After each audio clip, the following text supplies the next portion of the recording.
Welcome to the From Imposter to Empowered podcast. I'm your host, Jill Perrick, mindset coach and imposter syndrome expert, and I'm here to tell you that imposter syndrome isn't a life sentence. It's just a dysfunctional way of thinking. If you feel like your ideas are unoriginal, that your message isn't necessary or important, or like you're a complete and total fraud, then you've come to the right place.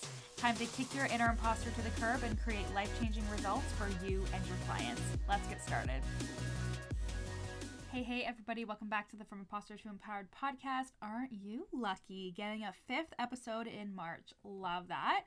And I just want to shout out my one-to-one client, Sierra. So Sierra came to me a while ago. She bought the From Imposter to Empowered course, and then she bought the Perfect Launch Vault, and then she was in a group program of mine, and then I asked her to be a one-to-one client, and she was like, yes, hell yes, I'm so in, because I could just like see her potential. And then she joined the From Imposter to Empowered program. So she's been through a lot of my shit. And where Sierra was coming from was a network marketing background. So she had a lot of shame and fear around like selling and being annoying and not being able to take ownership for the transformation that she can create for her clients. And in the work that we've been doing, she has been able to sell tarot card reading. She has had sales calls where she has asserted her worth. She has worked through so many past stories and experiences and generational trauma that has led her to have the business that she has today, and that she is consciously working towards really aligning with her offers and making herself known in this sexuality and spirituality space, especially because there's so much shame and fear that comes from somebody who may be religious and dabbling in their sexuality or feeling shame around that. And Sierra brings light to that. So Sierra, I am so proud of you, and I can't wait to continue working with you and really growing an amazing foundation for your business. And I'm just so proud of all my clients that do the work, because they end up feeling amazing all the time. And even when they don't feel amazing, they're able to work through it easily. And Sierra is an example of that. So I would love to kick this off talking about fully fucking accepting yourself. And I say this because I had a client back in the From Imposter to Empowered program. She was in a Slack channel and she was like, ugh, like I just feel so bad about myself that I like sleep in. I know it's not professional and I just need to get into a routine and all this stuff. And she was basically asking for like, how do I get myself into this routine where I can like really be that next level version of myself?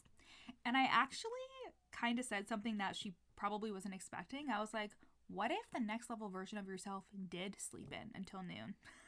Like, I think we have a lot of messaging and like societal expectation around what's like worthy of being good enough or like professional. For example, I love sleep more than life itself, which is a problem. But like I love sleeping. I have always loved to sleep in.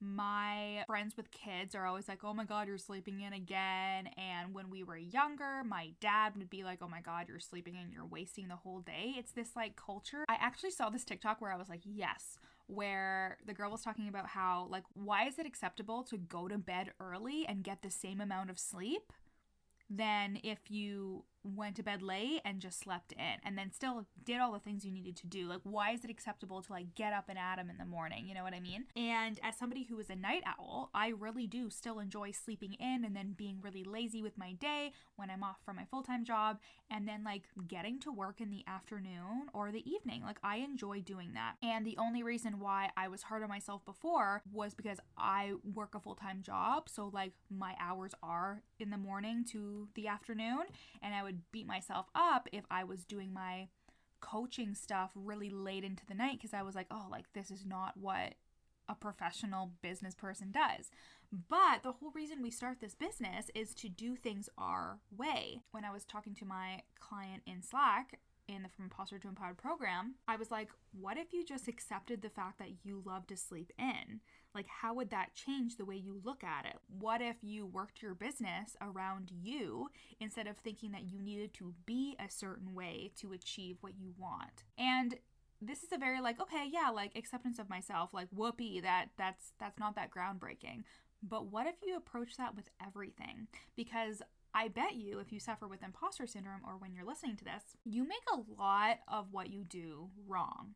So you say like, I'm not eating properly, or I need to work out a certain number of times a week for it to be legitimate, or I'm not engaging properly in the DMs, or I'm not posting enough a week, or I'm not doing this or that. You make everything that you're doing wrong. The problem isn't that you're wrong. The problem is that you're making everything about you mean something wrong about you. So you're making it mean something wrong. You're making it mean that the fact that you like working and staying up late and then sleeping in, you're making it mean that you're lazy. You're making it mean, even though you're doing all the work that like you need to do, you're making it mean something that's wrong.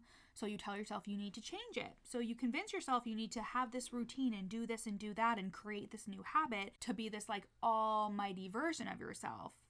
But what if the version of yourself right now was good enough? What if the work was accepting yourself fully for who you are and making it work around your life, instead of making yourself feel bad all the time for the way that you are?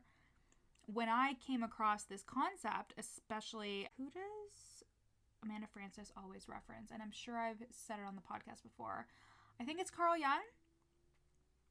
Yes, Carl Jung, with his curious paradox in terms of like, when you accept yourself fully for who you are, that's when you can change. And that's because shame doesn't help you change. It makes you stay rooted in your fear, and you think that nothing you do is good enough.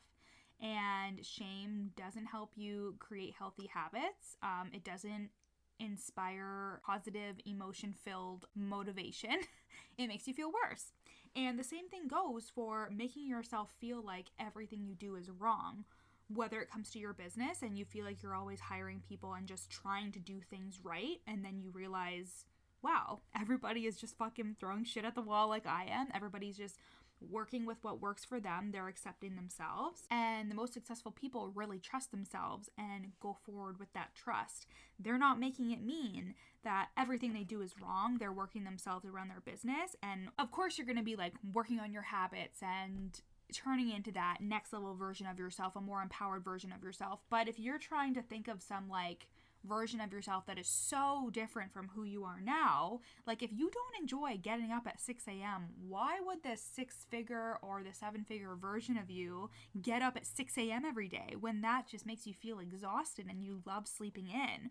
You want to work your life around what you want. And that's when we look at the societal programming, at the environmental programming in terms of, well, who said that sleeping in was lazy? Who said that sleeping in was wrong? Were they ultimately right? Who said that DMing is the only way to get clients? You know, like, we need to really think critically about when we give truth to a belief or a thought, because it's usually just because our brain wants to latch on to some type of sense or some type of direction without even really critically thinking about it. So I want to ask you, are you making everything about you mean that something is wrong? That the way you function, the way you run your business, the way you respond in arguments, like if you're just going through life fearing that everything you're doing is wrong, like for example, you may feel like your opinions aren't legitimate until somebody else validates them for you, or you kept your ideas a secret because you thought that they were stupid until you saw somebody else do it and you're like, fuck, I had that idea.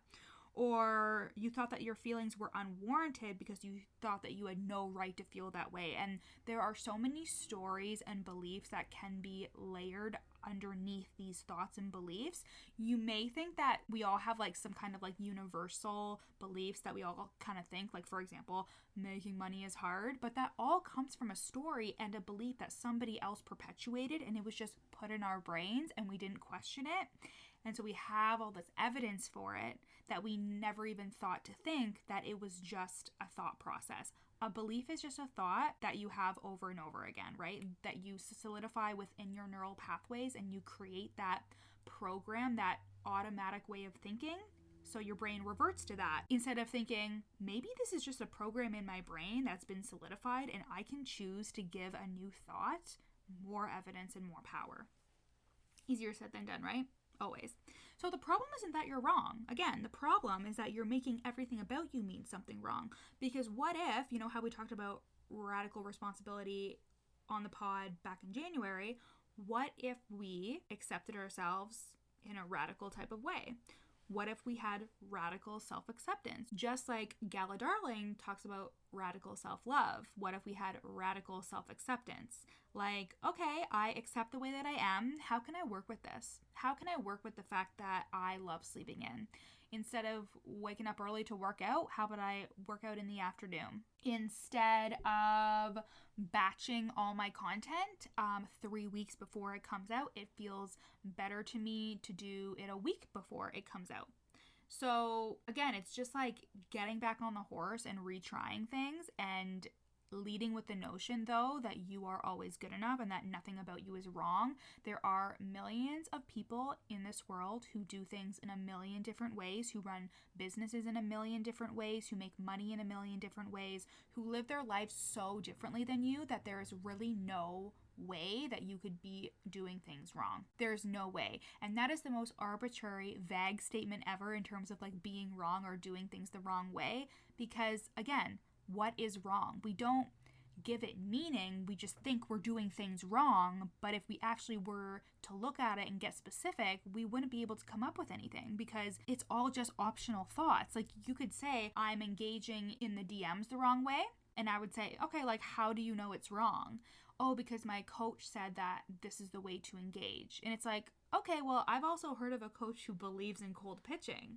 I don't. But I'm not going to say it doesn't work. I'm sure it's worked for somebody before, right? So like, we can't really say that anything you do or think is wrong. And this doesn't mean that you can't take advice or be consulted or do things in a way that somebody else may perceive as right and they want to help you improve your life.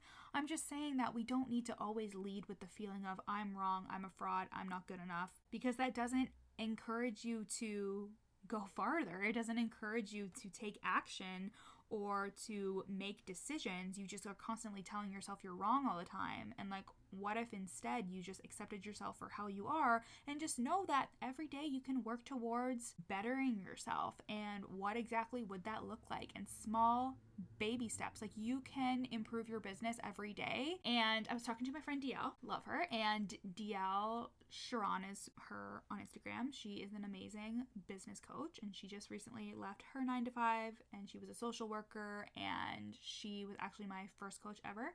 And she's actually on the podcast last year. She was saying how like a thought that she likes to think and a thought that she offers to her clients is, I'm not in a rush. And you're not in a rush. We've talked about finality before, in terms of you have this final way of thinking when it comes to your business. Like, if I don't make this 3K by next month, my business is over. And it's like, but is it? You're just going to start over next month. You're just going to do more things and like work your business. Like, it's not over until you say it's over. It's not over until you decide to quit. So the same thing goes for like, you're not in a rush to become this perfect ideal person. You have time. The only time restraints that you're putting on yourself are the ones that you yourself are putting on. Nobody else is. You have time. And you have time to become the person that you've always wanted to be. And you need to be the one who sets the boundaries for yourself. You need to be the one who accepts you. When you accept you, everybody else does too. And even if they don't, you don't give a fuck, because you accept you and you love you. And you know that your business was meant to be created around who you were, not for you to fit in a mold or be a certain type of person. When you know at the end of the day, we're all just seeking happiness. We're all just seeking feeling good and calm and content. And you can't have that when you are constantly trying to be something that you're not, because that doesn't make you happy. So, as always, you know where to find me. The From Imposter to Empowered program is currently running right now, but the waitlist is at the link in my show notes. And if you want to get on the waitlist for private coaching for 5 months, you can go to the Work With Me link as well and apply there. And I love you guys. Talk to you later. Thanks so much for listening to the From Imposter to Empowered podcast. Check out the show notes to get started on your free 3-day challenge to overcome your inner imposter. Once you're done listening today, screenshot this episode and share it to your Instagram story, tagging me at YourCoachJill so I can share it on my page. See you next time.